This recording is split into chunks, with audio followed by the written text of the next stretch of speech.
मेरा नाम अदील है।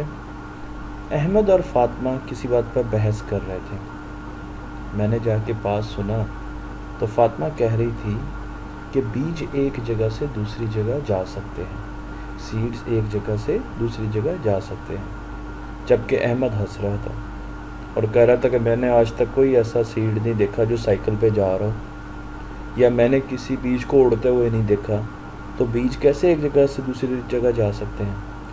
दोनों में जब बहस ज़्यादा हुई तो मेरे पास आ गए। फातिमा ने कहा, बाबा आप हमें बताएं, क्या बीज एक जगह से दूसरी जगह जा सकते हैं?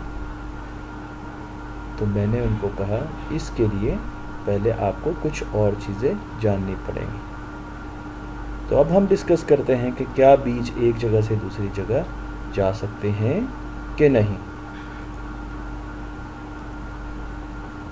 अगर हम किसी पौधे का लाइफ साइकिल देखें, लाइफ साइकिल का मतलब पौधा अपनी ज़िंदगी में किन किन स्टेजेस से होकर गुज़रता है, उसकी ज़िंदगी में कौन कौन सी स्टेजेस आती हैं। तो पौधा हमेशा एक सीड से बड़ा होता है। सबसे पहले हम क्या करते हैं, एक बीज जो है उसको ज़मीन के अंदर दफन करते हैं और उसको पानी देना शुरू कर देते हैं। उसको सनलाइट भी मिल रही होती है, तो वो ज़मीन के अंदर उसकी जड़ें उगती हैं और आहिस्ता आहिस्ता उसका तना ज़मीन से बाहर निकल आता है। बढ़ते बढ़ते वो एक दरख्त बन जाता है। ये उसकी स्टेज 2 है, उसकी ज़िंदगी की दूसरी स्टेज है। इस पर वो एक दरख्त बन गया और फिर उस दरख्त को फूल लग जाते हैं। ये देखें, ये फूल लगे हुए हैं और फिर फूल से उसका फल बनता है। और अगर आप फल को गौर से देखें तो आपको फिर उसके अंदर बीज नज़र आएंगे और बीज हम इकट्ठे कर लेते हैं और फिर हम उसको बो देते हैं। तो इस तरीके से गोल दायरे में ये सर्कल चलता रहता है और स्टेजेस प्लांट की गुज़रती रहती हैं। इस सफ़े पर हम जिस प्लांट की बात कर रहे हैं वो एप्पल यानी सेब का दरख्त है। तो पहली स्टेज में सेब के दरख्त का बीज बोया, दूसरे में दरख्त बना, तीसरी स्टेज में फूल बने और चौथी स्टेज में फल। और फल से फिर हमने पहली स्टेज पर आ गए, यानी हमें बीज मिल गया। अब हम टमाटर के पौधे का लाइफ साइकिल देखते हैं। तो सबसे पहले हमें बीज हमने बोए ज़मीन में। बीज बोने के बाद हमने उसको पानी दिया, धूप दी, तो वहाँ पर पौधे टमाटर के लग गए। छोटे छोटे पौधे जो है टमाटर के नज़र आना शुरू हो गए। उसके बाद उनको फूल लग गए। ये पीले रंग का टमाटर का फूल है। और फूल के बाद उनको फल लग गए, उनको टमाटर लग गए। टमाटर हम बड़े शौक़ से खाते हैं, पर अगर हम टमाटर को काट के देखें तो उनमें छोटे छोटे बीज नज़र आएंगे। क्या आपने कभी टमाटर के बीज देखें? तो आज आपने टमाटर काटना है और उसके बीज देखने हैं, और वो बीज हम सुखा लेते हैं तो फिर हम पहली स्टेज पे पहुंच जाते हैं। तो इसमें भी हमारे पास 4 स्टेजेस थी। बीज बोया, पौधा बना, दूसरी स्टेज, तीसरी स्टेज उसका फूल बना और फिर चौथी स्टेज उसका फल बना। तो ये टमाटर के पौधे की स्टेजेस थी। अब हम ये देखते हैं कि जब फूल से फल कैसे बनता है। ये एक सेब का दरख्त है और सेब के दरख्त पे बहुत सारे फूल लगे हुए हैं। फूल जो है एक सेब का, अगर आप उसको देखें तो मैंने उसको बड़ा करके दिखाया, ये एक सेब का फूल है। फूल लगने के बाद ही कुछ दरख्तों पर फल लगते हैं। सब दरख्त जिन पर फूल लगते हैं उन पर फल नहीं लगते, पर जिन पर फल लगते हैं उन पर फूल लगना ज़रूरी है। तो कुछ अरसे बाद जब फूल लग गए सेब के दरख्त पर, कुछ अरसे बाद सेब का दरख्त ऐसा हो जाता है। मज़ा आ रहा है मुझे तो ये सेब देख के। इतने मज़े के सेब जो हैं वो नीचे गिरे हुए हैं, लगे हुए हैं, और हम देखें अब इस पर हमें कोई फूल नज़र नहीं आ रहा। सारे फूल जो है वो फल में बदल गए। और अगर हमें फल को काट के देखें तो उसके अंदर हमें उसके बीज भी नज़र आएंगे। तो फूल फल में कैसे बदलता है, ये सवाल मेरे जहन में बड़ी मर्तबा आया और इसका जवाब भी मैंने ढूंढा। तो अब देखते हैं फूल फल में कैसे बदलता है। अगर हम देखें तो एक फूल के ऊपर छोटी छोटी डोडियाँ अंदर की साइड पर लगी होती हैं। इनको पोलन्स कहते हैं। क्या कहते हैं? पोलन्स या पोलन ग्रेन, दोनों नाम ठीक हैं। पोलन्स ये छोटी छोटी डोडियाँ हैं। अगर आप देखें तो इसमें भी आपको छोटी छोटी डोडियाँ नज़र आ रही हैं, छोटे छोटे छोटे छोटे पोलन्स। यहाँ पर भी आपको पीले रंग के पोलन्स नज़र आ रहे हैं। इसी तरीके से ये भी पोलन्स हैं, आप इसको किसी भी पूल में जाके देख सकते हैं। तो पोलन्स को हम क्यों डिस्कस कर रहे हैं? पोलन बहुत ही अहम चीज़ है। पोलन ही एक फूल को फल में बदलती है। कैसे? 3 स्टेजेस हैं इसकी, 3 स्टेप्स हैं। सबसे पहले एक फूल होता है और उसके पोलन्स होते हैं। ये पोलन्स उसी किस्म के दूसरे फूल के पास जाते हैं, पहुंचते हैं। उसी किस्म के, अगर किसी और फूल के पास पहुंचेंगे तो कुछ नहीं होगा। सेब का अगर फूल है तो उसके पोलन्स सेब के फूल के पास ही पहुंचने चाहिए, चाहे वो उसी दरख्त पर हो या किसी और दरख्त पर हो, पर वो फूल सेब का होना चाहिए। तो जब एक फूल के पोलन्स दूसरे फूल के पास पहुंचते हैं तो वो जैसे ही उसके साथ मिलते हैं तो वो फूल फ़ौरन क्या बन जाता है? फल। वो फ़ौरन फल बन जाता है, उस पर सेब लग जाते हैं। अब सवाल ये है कि ये पोलन्स एक जगह से दूसरी जगह जाते कैसे हैं? यानी एक हो सकता है कि दरख्त जो है वो दूसरे दरख्त से बहुत दूर हो, तो उस तक ये पोलन पहुंचेंगे कैसे? तो इसके लिए हमारे पास 4 ऐसी चीज़ें हैं जो हमारी मदद करती हैं। सबसे पहले फूलों पर क्या चीज़ें आती हैं? शहद की मक्खियाँ, जो कि फूलों का रस चूसती हैं। तो जब वो आके फूलों का रस चूसती हैं तो कुछ पोलन्स उनकी बॉडी पे, उनके जिस्म पे लग जाते हैं। छोटे छोटे छोटे पोलन्स जो हैं उनकी बॉडी पे, जिस्म पे लग जाते हैं, उनको पता भी नहीं चलता, और वो एक फूल से दूसरे फूल पर जाके उसका रस चूसना शुरू करती हैं। तो जब वो दूसरे फूल पर आती हैं तो वो पोलन्स जो पहले फूल के होते हैं वो दूसरे फूल में चले जाते हैं, उसको मिल जाते हैं, तो वो सेब बना लेता है। इस तरीके से सिर्फ शहद की मक्खियाँ नहीं, बहुत सारे और चीज़ें, हशरात, कीड़े मकोड़े, वो एक फूल पे पहले जाते हैं और फिर जैसे वो दूसरे फूल पे जाते हैं तो उनके जिस्म के साथ लगे हुए पोलन्स दूसरे फूल तक पहुंच जाते हैं। तो एक तरीका तो ये है। दूसरा तरीका क्या है? दूसरा तरीका ये कि जब हवा चलती है तो पोलन्स बहुत छोटे छोटे होते हैं, वो टूटते हैं और उड़ते उड़ते उड़ते उड़ते दूसरे फूल तक पहुँच जाते हैं। तो दूसरा फूल जल्दी से उनको पकड़ लेता है और फिर वो फ्रूट बना लेता है, फल बना लेता है। तीसरा तरीका ये कि परिंदे आते हैं। परिंदे एक फूल के पास से होकर जब दूसरे फूल के पास जाते हैं, उसी किस्म के फूल, किसी और फूल के पास नहीं। अगर ये सेब का फूल है, इससे एक परिंदा उड़ के गया, उसके साथ पोलन लगे हुए थे और वो गुलाब के फूल पे जाके बैठा और उसको वो पोलन मिले तो गुलाब का फूल जो है उसको कोई फ़ायदा नहीं होगा। या वो किसी और फूल पर जाके बैठा तो उसको कोई फ़ायदा नहीं होगा, वो फल नहीं बना सकेगा, उसको सेब के फूल के पास ही जाना पड़ेगा। तो परिंदे भी पोलन एक फूल से दूसरे फूल के पास ले जाते हैं। और आखिरी चीज़ जो है वो है पानी। कुछ फूल जो हैं वो पानी में भी उगते हैं तो उनके पोलन्स पानी में गिर जाते हैं, या बाज़-औक़ात सैलाब आ जाता है, या नहरों में पानी एक फूल से जब दूसरे फूल की तरफ जाता है तो पोलन्स तैरते हुए दूसरे फूल को मिल जाते हैं और वो फ्रूट्स बना देते हैं। तो 4 चीज़ें हैं जो पोलन एक जगह से एक फूल से दूसरे फूल तक लेके जाती हैं। पहली क्या थी? मक्खियाँ, कीड़े, हशरात, इंसेक्ट्स। दूसरी क्या थी? हवा, एयर। तीसरी परिंदे मुख्तलिफ़ किस्म के हो सकते हैं। और चौथी क्या थी? चौथी पानी।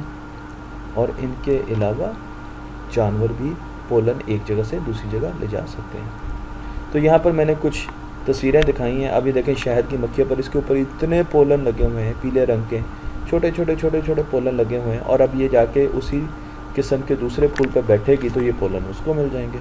इसी तरीके से परिंदे जो हैं, ये एक फूल का रस चूस रही है, पर इसके साथ साथ इसकी चोंच पे, इसकी बीक पे, चोंच पे पोलन लगेगा, और जब ये दूसरे फूल का जाके इसी किस्म के दूसरे फूल का जाके रस चूसेगी तो ये पोलन उसको मिल जाएगा और वो अपने सीड्स या फ्रूट बना लेगी। इसी तरीके से पानी भी पोलन एक जगह से दूसरी जगह लेके जाता है। और हवा, अब आप देखिए हवा जो है वो पोलन एक जगह से दूसरी जगह लेके जाती है जब आंधी आती है या तेज़ हवा चलती है। तो इस तरीके से पोलन्स एक जगह से दूसरी जगह जाते हैं। और पोलन फूल का एक छोटा सा हिस्सा होते हैं। जैसे ही फूल फल में कन्वर्ट होता है, बदलता है, फल बनता है, तो उसमें बीज आ जाते हैं। ये मेरे पास एक किन्नू जो है, हमने उसको काटा हुआ है, एक माल्टा काटा हुआ है, और अगर आप देखें तो उसके अंदर छोटे छोटे बीज हैं, बीज बन गए। फिर उसके बाद हमारे पास एक आड़ू है, आड़ू में भी छोटा एक बीज है, बड़ा बीज है, ये आड़ू में भी बीज लगा हुआ है। फिर मेरे पास दूसरा एक फ्रूट है जिसको हम पपीता कहते हैं, इसमें भी बीज हैं। और फिर आप टमाटर देख सकते हैं, टमाटर में भी आपको छोटे छोटे बीज जो है वो नज़र आएंगे। अब सवाल ये पैदा होता है हमारे पास कि हमने पोलन्स की तो बात कर ली जो एक फूल से दूसरे फूल तक जाते हैं, पर सीड्स, बीज एक जगह से दूसरी जगह कैसे जाते हैं?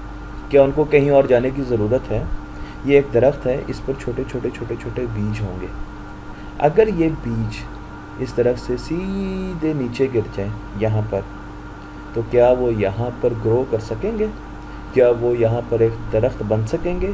क्या वो यहाँ पर बढ़ सकेंगे, नशोनुमा पा सकेंगे? आप क्या सोच रहे हैं? वो यहाँ पर कैसे बढ़ सकेंगे? क्या यहाँ पर सनलाइट आ रही है इस दरख्त के बिल्कुल नीचे? नहीं, यहाँ पे सनलाइट, धूप तो नहीं है, तो धूप नहीं मिलेगी तो वो कैसे बड़ा होगा? फिर इस दरख्त की जड़ें जो है वो ज़मीन में नीचे तक गई होंगी। तो अगर कोई और बीज बिल्कुल इसके साथ उसी दरख्त का नीचे गिरेगा, तो क्या उसकी जड़ें बढ़ सकेंगी?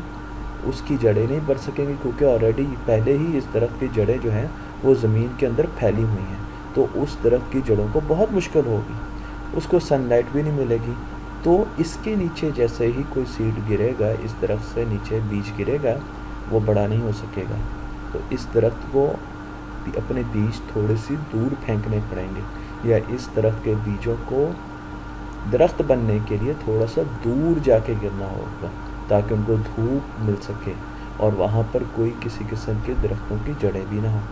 इसी तरीके से हम ये देखते हैं कि ये हमारे पास एक बहुत बड़ा खेत है जिसमें बहुत सारे फूल लगे हैं। इन फूलों के दरख्त अगर यहीं पर नीचे गिर जाएं, तो क्या उनको नीचे सनलाइट या धूप मिलेगी?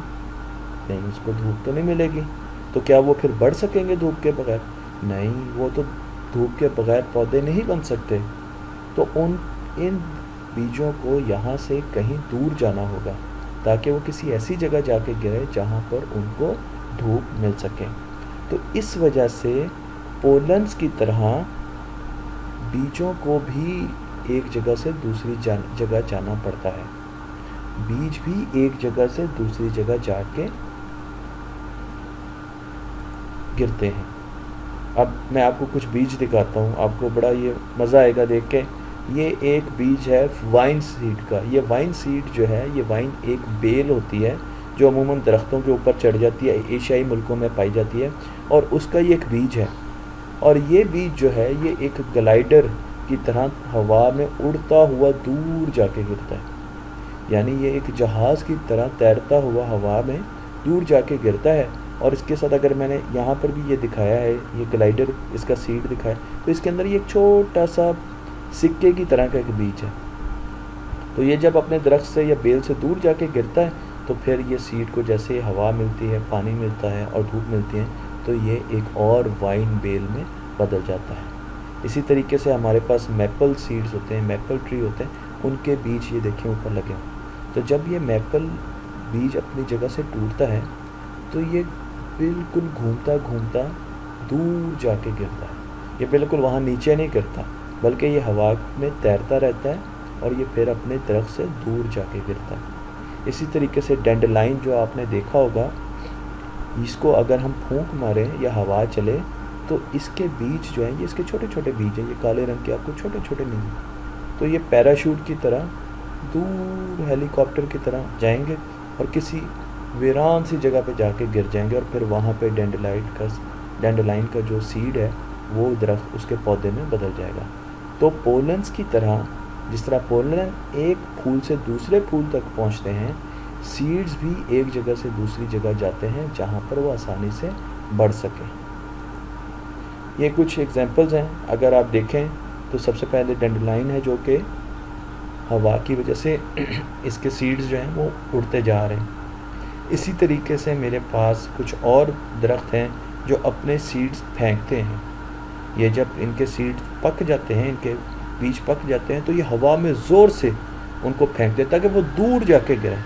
वो उसी दरख्त के बिल्कुल नीचे या उस पौधे के नीचे ना गिरें, वो दूर जाके गिरें और फिर वहाँ पर वही दरख्त या वही पौधे लगने शुरू हो जाएं।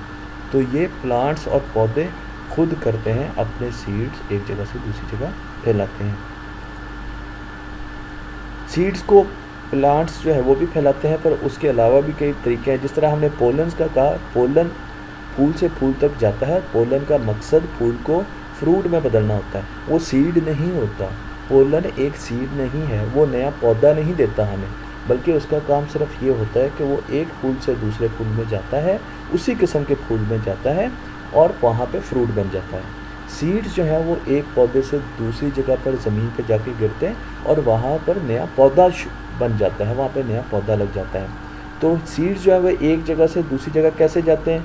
पहली चीज़ हवा के ज़रिए जाते हैं। ये देखें सीड्स उड़े जा रहे हैं और जहाँ पर जाके गिरेंगे वहाँ पर इस तरह के और दरख्त बन जाएंगे।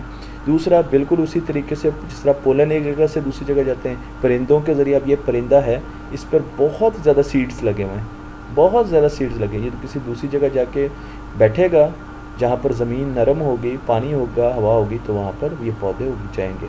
फिर इसी तरीके से ये जानवर है, ये कुत्ता है और इस पे ऊपर बहुत सारे सीड्स लगे हुए हैं। तो ये भी जब एक दूसरी जगह पर जाएगा तो सीड्स इसके साथ जाएंगे और वहाँ पर वो पौधा या वो दरख्त जो है वो उगना शुरू हो जाएगा। और आखिर में सीड्स जो हैं वो आप ये देखें, ये एक नारियल का सीड है, ये फ्रूट भी है नारियल का और ये सीड भी है। ये पानी में एक जगह से दूसरी जगह जा रहा है, पानी में एक जगह से दूसरी जगह जाता है और वहाँ पर जाके ये नारियल के दरख्त बनाएगा। तो सीड्स भी बिल्कुल उसी तरीके से एक जगह से दूसरी जगह जाते हैं जैसे कि हमने देखा था कि पोलन से आते हैं, पर इनके फंक्शन में और इनमें फ़र्क है। अब अगर हम देखें तो नारियल का ये फ्रूट और सीड एक ही चीज़ है। इसमें हम जब भी नारियल को देखते हैं तो सबसे पहले उसके बाहर उसकी बड़ी सख्त सी लकड़ी होती है, उसके अंदर नारियल का फ्रूट होता है जिसको हमें तोड़ना पड़ता है और फिर इसके अंदर पानी होता है। ये नारियल का सीड भी होता है, इसको अगर हम मिट्टी में दबा दें तो नारियल का दरख्त निकल आएगा। इसी तरीके से ये कुछ सीड्स हैं जो दिखाए गए हैं। ये एक सीड है जिसको काटा गया और आप अंदर देखें तो आपको नज़र आ रहा होगा कि इसके अंदर आपको सब्ज़ रंग का इसका स्टेम जो बनेगा फ्यूचर में और रूट बनेगी, वो चीज़ें आपको नज़र आ रही हैं। इसी तरीके से ये भी एक सीड दिखाया गया और ये मूंगफली का सीड है जिसको ऊपर से कवर किया हुआ है, पर इसकी जो कवर है वो इतना सख्त नहीं है, बट नारियल का कवर बहुत ज़्यादा सख्त है। और इसकी वजह क्या है? इसकी बहुत अहम वजह है और वो वजह ये है कि नारियल हमेशा साहली इलाकों पर आपको नारियल के दरख्त मिलेंगे। नारियल जो है वो हमेशा साहली इलाकों पर, साहली इलाके वो जो समंदर के गिर्द है, जिस तरह हमारा गवादर साहली इलाका है वहाँ पर आपको नारियल मिलेंगे। कराची साहली इलाका है, वहाँ पर आपको नारियल मिलेंगे। तो हवा जब चलेगी या नारियल पक जाते हैं तो वो साहिल के पास गिर जाते हैं। जब वो साहिल के पास गिर जाते हैं तो समंदर की लहरें आती हैं और उनको अपने साथ बहा ले जाती हैं। अब समंदर की लहरें बहा ले जाती हैं। अब नारियल का ये खौल इतना सख्त क्यों है, अब आपको वजह समझ आएगी। समंदर हमेशा नमकीन पानी का होता है, यानी इसके पानी में नमक बहुत ज़्यादा होता है और अगर सीड जो है बीज उसको नमक मिले तो वो ख़राब हो जाता है। तो इसलिए अल्लाह ताला ने ये एक बाहर नारियल के एक ऐसी हिफाजती छिलका लगाया हुआ है जो नमक वाला पानी अंदर जाने नहीं देता, क्योंकि अगर ये नमक वाला पानी समंदर के अंदर चला गया तो फिर नारियल का ये फ्रूट या नारियल का ये बीज ख़राब हो जाएगा। तो इसलिए नारियल के बाहर बहुत सख्त सतह होती है और वो बंद होता है और उसका बीज बिल्कुल अंदर की तरफ होता है। तो समंदर इसको एक जगह से दूसरी जगह ले जाता है। नारियल एक बर्र आज़म से दूसरे बर्र आज़म तक गए हैं। नारियल जो है वो एक बर्र आज़म से, ये आपको नज़र आ रहा होगा दुनिया के नक्शे पर, एक बर्र आज़म है अमेरिका का, अमेरिका का बर्र आज़म है और ये जनूबी अमेरिका है और यहाँ से वो ट्रैवल करके इसके साहली इलाकों से वो ऑस्ट्रेलिया तक गए। इतनी दूर तक नारियल का सीड जाता है और दुनिया में बेतहाशा सीड्स ऐसे हैं जो हर वक्त समंदर में तैर रहे होते हैं और दूसरी जगहों पर जाते हैं। तो ये एक साहिल से दूसरे साहिल पे गया। जब ये दूसरे साहिल पे गया और आपने गौर किया होगा कि नारियल जो है हमेशा साहिलों पे मिलते हैं तो आप समझ जाएं कि नारियल पानी के ज़रिए हर जगह पर साहिलों पर पहुँचे। तो जब ये एक जगह से दूसरे साहिल पर गया और वहाँ पर जाके ये देखिए कितने नारियल जो हैं पानी से यहाँ तक पहुँच गए, तो उसको वहाँ पे धूप मिली, इसको पानी तो मिल ही रहा है, इसको नमकियात भी ज़मीन से मिल रही हैं हल्की हल्की, इसको धूप भी मिल रही है। तो क्या हुआ, नारियल का दरख्त आहिस्ता आहिस्ता उठना बड़ा होना शुरू हो गया, उसमें से बाहर निकल आया। इस पर आहिस्ता आहिस्ता मिट्टी पड़ती जाएगी और ये बीज आहिस्ता आहिस्ता ज़मीन के अंदर चला जाएगा, इसकी जड़ें ज़मीन के अंदर चली जाएंगी और ये दरख्त जो है वो इस तरीके से पूरा का पूरा नारियल का पौधा दरख्त बन जाएगा। तो इस तरीके से दुनिया में बेतहाशा सीड्स ऐसे हैं जो हमेशा पानी के ज़रिए एक बर-ए-आज़म से दूसरे बर-ए-आज़म, एक मुल्क से दूसरे मुल्क में जाते हैं और वहाँ पर वो सीड फिर आगे दरख्त या पौधे बन जाते हैं। तो दो हमारे पास एक्टिविटीज़ हैं। पहली एक्टिविटी आप अपने स्कूल में ये करेंगे कि आप 5 मुख्तलिफ़ पौधों के पोलन्स देखेंगे। आपने चाहे आप इसको अदसे की मदद से देखें यानी मैग्नीफाइंग ग्लास की मदद से देखें, आपने 5 मुख्तलिफ़ फूल लेने और उनके पोलन्स देखने हैं और फिर उनकी ड्राइंग अपनी कॉपी पे बनानी है और उनके बारे में कुछ लिखना है। और दूसरा यह है कि आपने 5 फूल या फ्रूट लेने हैं और उनके सीड्स इकट्ठे करने, सीड्स देखने हैं उनके। जिस तरह ये डैंडेलाइन का फूल है, इसमें ये सीड्स लगे हुए हैं, आप देख सकते हैं, आप इकट्ठा कर सकते हैं। और इस तरीके से और भी मुख्तलिफ़ फूल जिनमें सीड्स हों या फ्रूट जिनमें सीड्स हों वो आपने लेना है, आपने इकट्ठा करना है और फिर उनकी तस्वीरें आपने अपनी कॉपी पे बनानी है।